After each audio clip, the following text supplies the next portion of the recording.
being authentic in how they're putting themselves out there is the number one factor. So if you take yourself out of it, if you're a doctor listening to this and you take yourself out of it for a second, when you're scrolling on social media, who are you following? Who are you connecting with? What do you want to see on that platform? You're probably going to scroll right past somebody that sounds really salesy, or that sounds like they're just talking about themselves and stroking their own ego.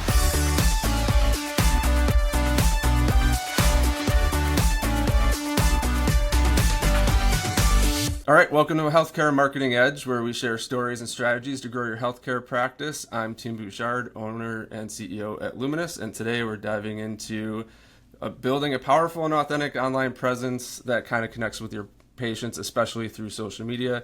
My guest is Amanda Clark from Atria Social. She's a pro at helping healthcare providers with this, shining online, and we connected a couple months ago, and I'm stoked that you're coming on to talk about what you do. So why don't you tell us who you are and what you do and who you do it for? Yeah, well, thanks so much for having me, Tim. I'm super excited to chat about this. So I started Atria Social kind of just as a side project in 2018 because I was working for an orthopedic practice at the time, managing all their marketing and physician outreach.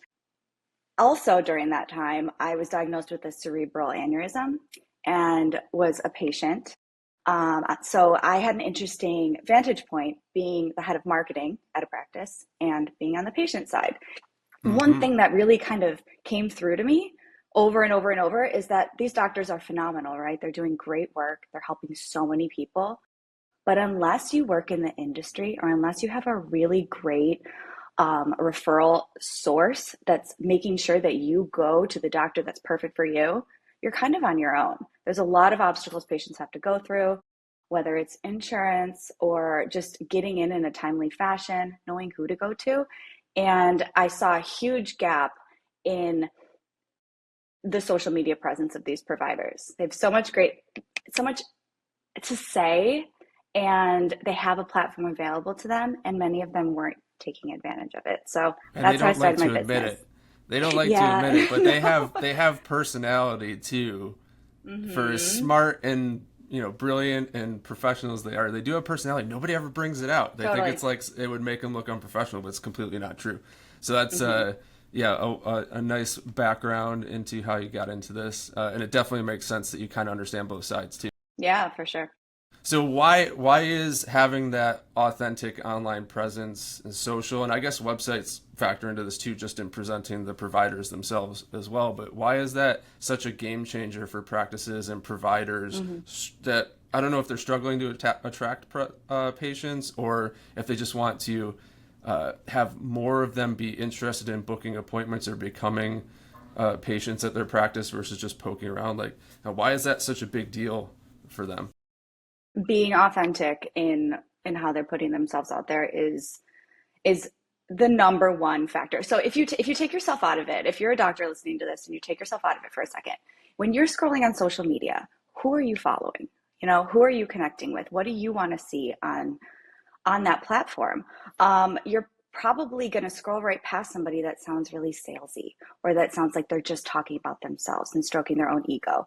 And so Or you never something want. that goes over your head. Like Totally. I don't know. That doesn't relate to me. I don't Yeah. understand those terms. Yeah. Yep, 100%. So it's like getting into the seat of the person that you can actually help. Like you're inherently a very specialized, you know, professional. You know exactly what you do and who you can help. So the more you can speak to those people, understand those people, and do it in a way that feels good for you, that's how you're going to connect and be most authentic when you show up on social. And along with like the personality point, uh, much like service providers in the professional world, practice practitioners also have unique viewpoints on how they provide care and certain things that they like to do that they believe are different or beneficial in different ways. And I don't hmm think that they talk about that enough either.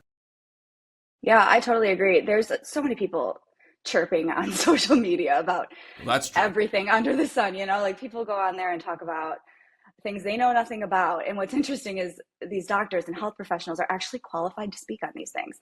And a lot of times there is, a bit of fear. There's always, the risk of saying the wrong thing and having come back at you. But if you know the rules and if you are showing up, sharing basically what you share with patients in the clinic, in the, in like outside of the OR, whatever it may be, you're connecting in a real way and you're doing it following the rules. That's where the magic is. People, we need credible doctors, researchers, healers that actually have results and, again, credibility speaking about medical issues online.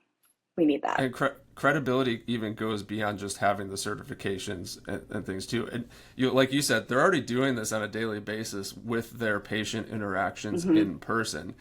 If you bring that out and present that type of communication publicly in very approachable ways, it gives a teaser of the experience that the patient will have when they come in too. It's a great trust builder. Totally. And if you have a patient that's kind of already warmed up to your take, your approach, your care philosophy, your expertise, they're warmed up when they come into your office. Not only is that patient going to come in with a lot more comfort, because normally when you go to the doctor's office, it could be one of the worst days of your life, right? It could be a scary moment. And if they come in with that confidence, it's actually been studied too. And there's research to show that the more confidence that a patient has in their physician or surgeon, the better outcomes they have. It's, it's human nature. Yeah, and it that's even when they come in, even before that, them deciding they want to make the move to come in, it helps with too, because if you have the difference between viewing a website or a social post or even an advertisement, if you want to get as direct about it, but it talks about the patient viewpoint versus the, I don't know if you would call it like braggadocious or like overly technical, we do this and we're the best at it. So there's a balance there. So all right, this is all great because we know that this is important. How do you even approach starting to do this? What are some of the core elements that you like to bring into helping someone build an authentic digital presence? Yeah, so we came up with a tailored process that we call the Atria method. And after years of working with health professionals, I mean, I have over 13 years of experience in my background personally, but my team also has a ton of healthcare experience. And we pulled our resources together to come up with this method that basically takes doctors from I don't know what to do on social media to having all the tools and the strategy laid out for them and training on how to teach them and their team how to do it, and how to actually execute on the strategy. So we start with an audit. You can't really, you have to do research before you start anything, right? So we do an audit on what their social media currently looks like and what happens when you Google the doctor's name. A lot of Mm-hmm. times there's results that come up. I mean, you know this, like that you have no control over. What you do have control over, your website, your social media, PR opportunities, podcasts, things like this. Mm-hmm. You can flood the Google results with the type of information that you kind of want to put out there. And so we start with an audit. We see what's out there. Then we do a competitive analysis, take a look at what your competition's doing. That is so eye-opening and it's fun because it kind of sparks this little bit of competition. Like, oh, what's he doing over here? What's she doing? So we'll start there. We'll develop a strategy for you. It's done completely for you. And I mean, I can go into all the details of the strategy if you want to go there, but there's a ton of different elements. But one of the biggest things that I will always say over and over and over is you have to know not only yourself, your strengths, your differentiators, what makes you unique as a provider, as a human being, but also you have to understand your audience. If you don't know who you're talking to and you're just kind of putting stuff out there blindly, you're never going to have anything that resonates. You have Mm-hmm. to understand your audience. You have to understand where they're spending time. And then the other pieces that kind of come into this are are the visual components and the messaging components. So packaging everything up really nicely, understanding, you know, where you've been, where your competitors are, where you want to go, and having the tools to actually do that. That's kind of how we put it together and help doctors go from, A to Z. Consistency is key too. Oh Yeah, yeah, part of you the know. strategy is 100% showing up online consistently. And we're not saying post every day. You don't have to post every day, but you have to show up. You have to be where the people are. And, you know, people are on social media. And be uniform in the experience from A to Z too. If you can Hmm. be that way on social, then your website should be that way and your Yeah. in-office experience should be that way too. And if you have a break in that chain of experience, it sets off a little bit of a yellow flag, red flag in someone's head saying Hmm. like, was that just a really good social campaign? Or, is that just a really good brochure? Because this website is not speaking to me that way. And I don't know Yeah. if, and it's just a very strange, this is a trust building business Hmm. early on. And if you break the trust building cycle, it's like sending someone back to square one. Yeah. And there's cognitive dissonance in it too, right? It's like Mm, you see something online and it doesn't match it in real life or the other way around. You want to find, especially as a patient who's putting trust above all in their service provider, you want to have that consistency. You want to feel safe. And, providers have the ability to do that through a handful of mediums, one of them being social media. yeah. And we could, not to go too far down this route too, Mhm. but on the trust side of things, the smaller the practice and the newer the practice, the more important it is to get out there and establish the trust and relatability because the bigger guys might be able to get away with saying things like we're the number one provider or we have the most advanced equipment or something like that. The smaller ones can't necessarily say that. So Mhm. you playing the trust angle actually says, well, I can bring a unique patient experience to you that the bigger people can't, or whatever it might be. So that's something to keep in mind too. Even though the bigger practices should think that way too, they like their number one rankings for things.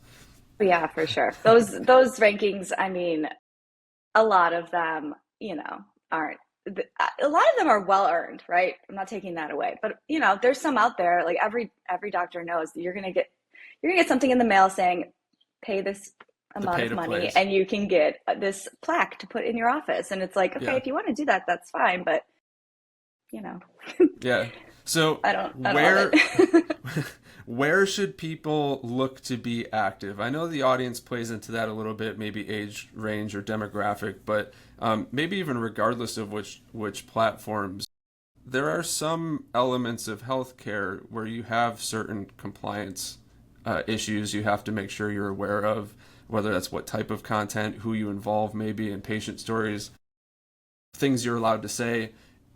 When it comes to channel selection and compliance, where do you go from there? Yeah. So on the first piece with channel selection, I would say for healthcare, there's four main accounts. So if you want to reach other providers, specifically if you're in an academic setting, X is a place where a lot of them are spending time. So I have a lot of academic doctors. They are sharing academic centered information on that platform. Mm, If you want to reach industry or peers, LinkedIn's a great place for that. If you want to reach patients, Meta. So that's Facebook and Instagram. And Facebook gears a bit more like older, kind of like higher, like elder millennials above. Instagram is kind of millennials, a little bit of Gen Z. If your audience is really young, like under 26, which in a lot of instances, they might still be on their parents' insurance. So they might not be making a ton of, you know, independent medical decisions. decisions, Yeah. but whatever, when you know your audience, you know kind of what bucket they're going to fall into. They're going to be on TikTok. They're on TikTok. Um, we work across all the platforms, but primarily, I would say Facebook and Instagram are where patients are if you want to reach them.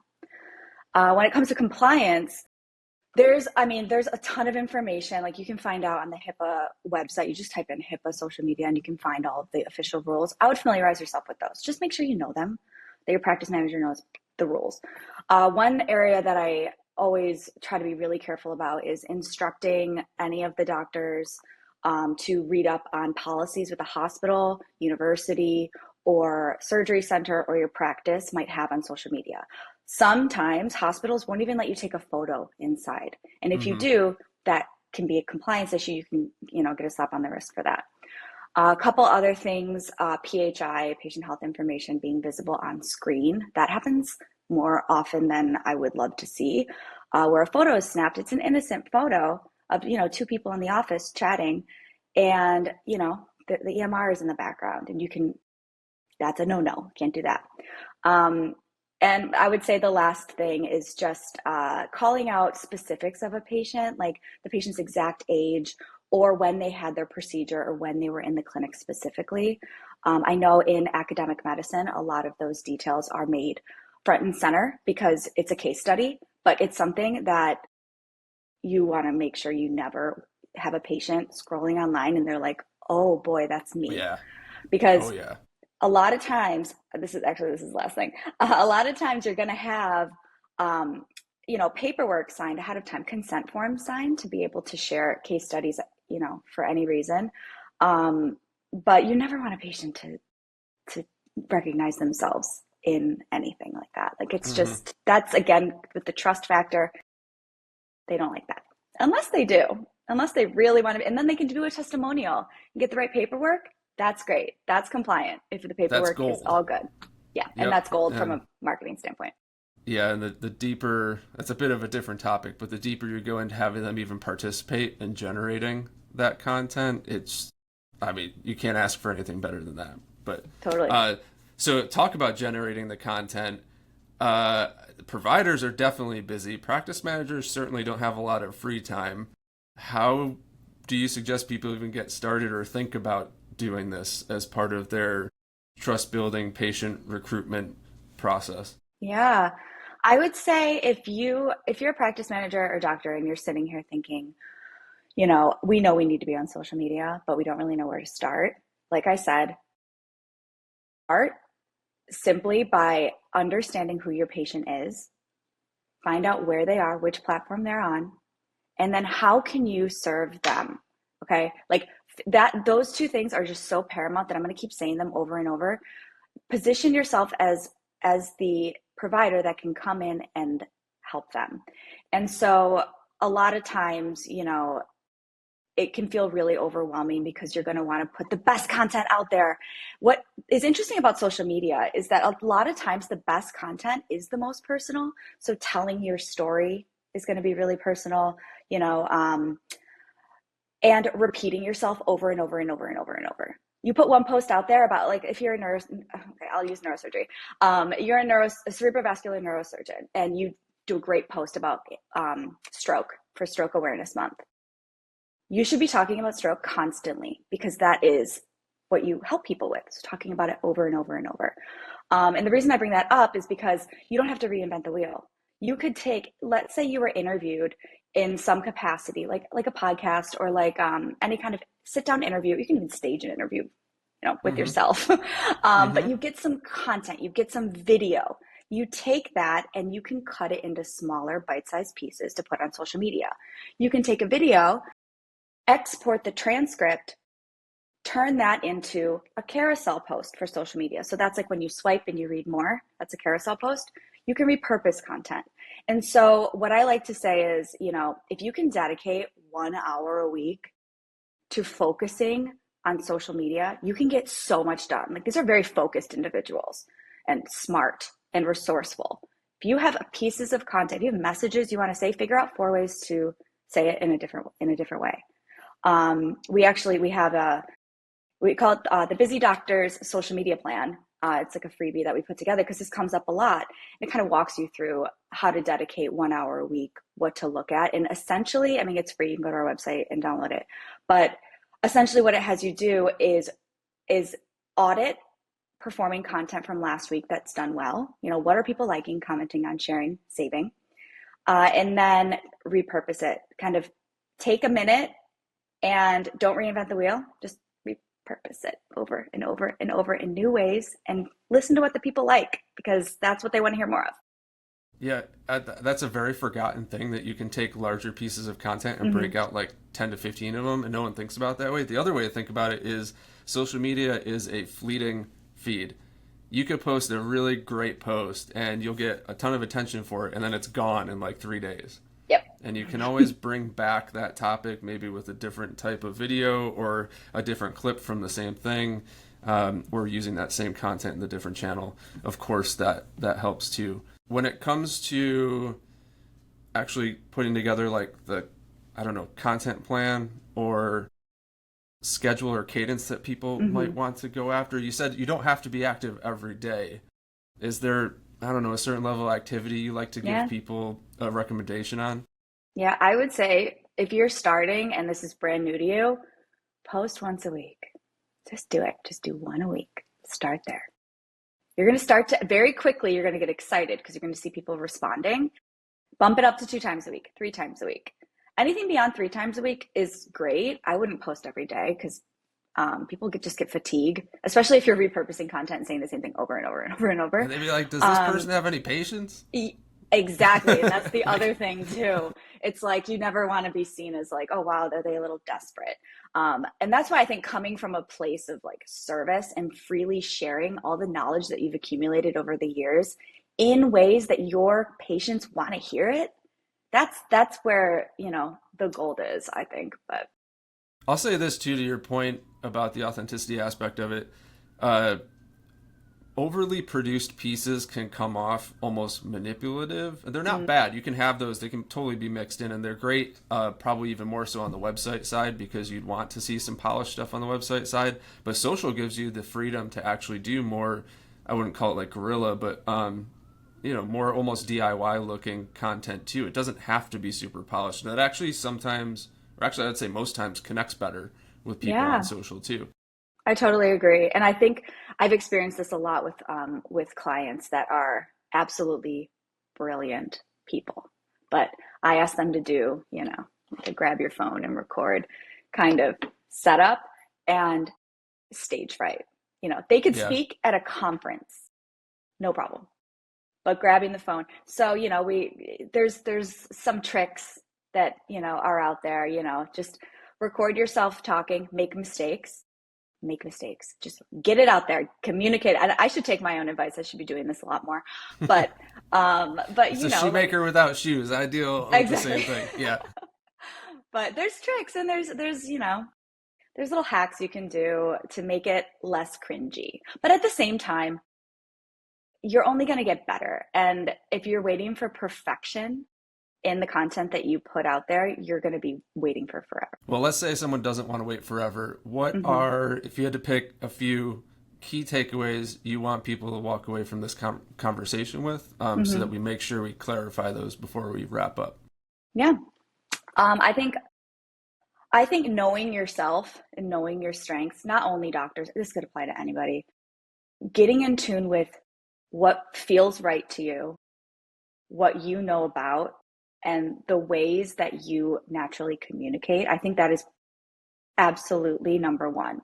I could develop an entire strategy built for somebody that, it includes a lot of FaceTime on the camera. It includes a lot of kind of putting some fringe ideas out there, and they might look at it and be like, I love this, but it doesn't feel right for me. I can't Mm, execute this. It doesn't work.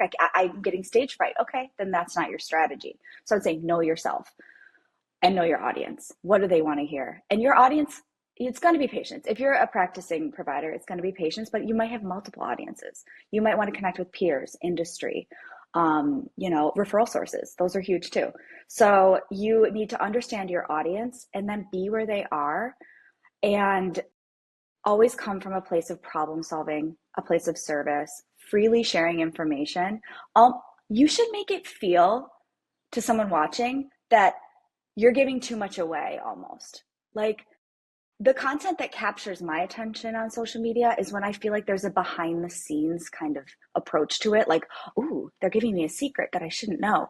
And especially if it has to do with my health, yes, I yeah. will be paying attention. If it's something that pains me every day or a loved one every day or something I'm really concerned about and someone's giving me a ton of information and they're a credible source and they're doing it in an authentic way, yes, I will be tuning in, you know? And it builds the credibility too, and Hmm.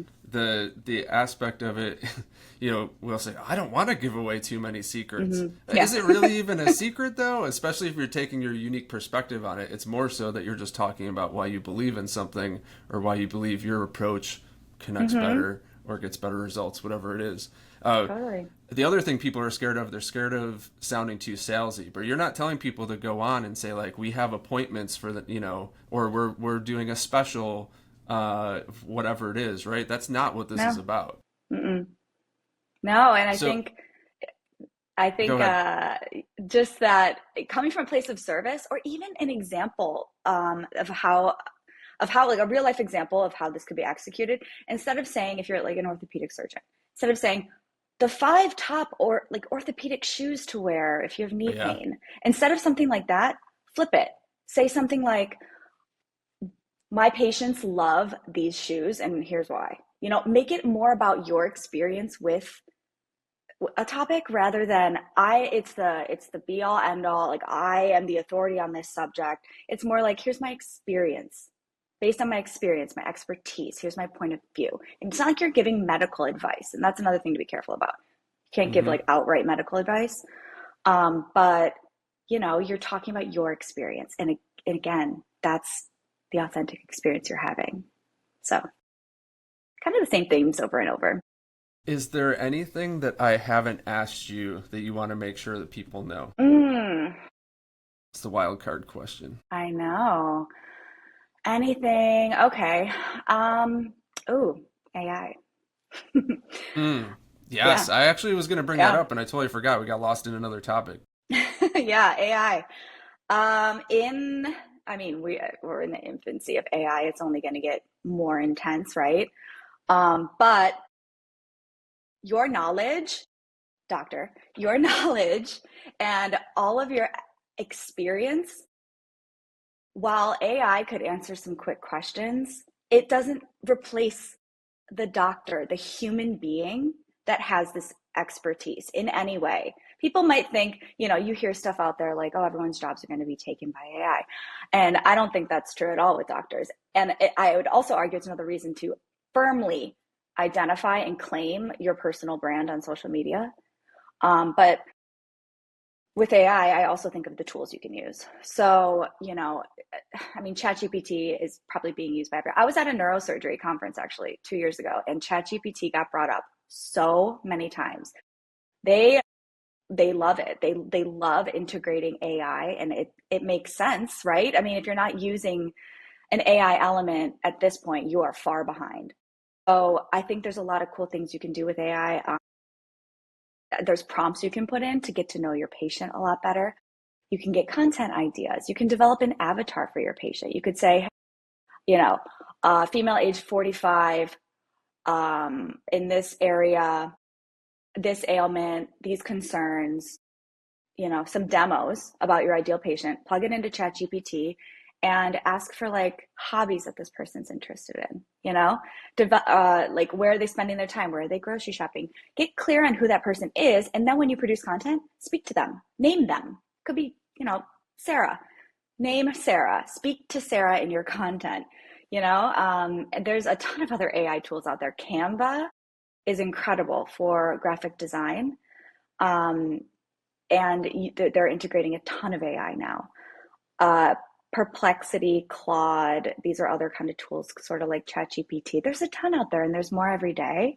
And editing tools, I mean, Hmm. AI is so helpful with editing as well. So if you can kind of learn a little bit about how to use these tools as a provider or an office manager, um, yeah, you can kind of like take the rocket ship up a little faster than some other people. I'm glad I asked that because Yeah. I meant to have that bring up, so I'm glad it came up. I would also Yeah. say that when you're talking about the authenticity part, the clarification that you made is it's a great research tool Mm-hmm. and brainstorming tool. It's not the execution tool per se. You still want the voice and the content to come from within you, but it can help get the gears working so that you know where you might want to go with a little video or a Mm-hmm. post or something like that. Yeah. Awesome. Very cool.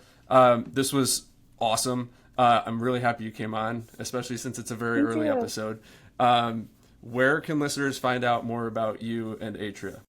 Yeah, so you can visit atriasocial.com, or follow us. We're primarily posting on Instagram at atria.social, and it's like atria, like the heart, um, the chambers of the heart.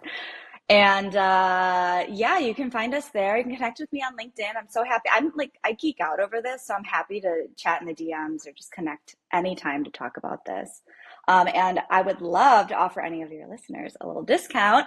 So Go if you're for it. interested in learning more, we can hop on a call, see if, Atria is a good fit for you. And I'd love to offer a 10% discount to anybody who mentions the podcast. So we have a code called it's EDGE. You plug EDGE in when we ask for where you were referred from, and we'll give you 10% off. But yeah, it's I think all doctors should be out there on social media in some capacity. But if you want some like free tips and stuff, follow us on Instagram, and we're sharing a bunch. Very cool. All right, listeners, if you also want to take advantage of what we do with our patient pipeline blueprint and take your patient recruitment to the next level, you can find that at luminous.agency/blueprint, 60 to 90 minute session. We do a gap analysis and some forecasting too. And this was awesome. Amanda, thanks for coming on. If anyone wants to follow the podcast, you can find us on Spotify or go subscribe on YouTube at the Luminous Agency account. See you next time.